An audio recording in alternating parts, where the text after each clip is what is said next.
Bonjour, je suis Alain Decker, je suis auteur de romans policiers. Mes romans se passent en Californie. Moi, j'ai longtemps habité en Californie, ma grand-mère est américaine, et naturellement, j'y ai positionné mes enquêtes policières.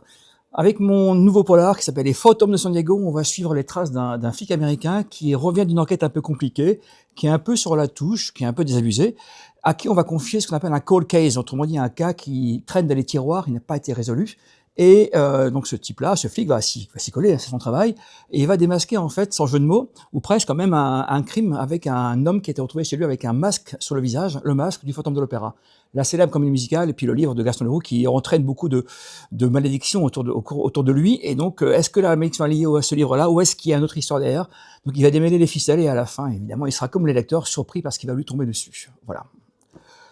J'ai choisi comme livre un livre que j'ai adoré, ça s'appelle Le murmure des victimes, pardon, de David Coulon, qui est un livre qu'on n'arrive pas à oublier une fois qu'on l'a lu, ce qui est quand même assez rare chez moi. Moi, je lis beaucoup de livres, et après on passe, et celui-ci raconte l'histoire d'un homme finalement qui est victime quelque part d'une scène hélas classique.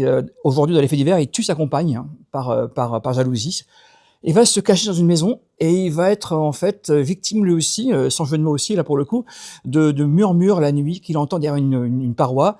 Une maison aussi où une jeune fille aussi est séquestrée quelque part, ou en tout cas parce qu'elle est malade, et on ne sait pas trop finalement qui est qui dans cette histoire-là, et qui fait quoi.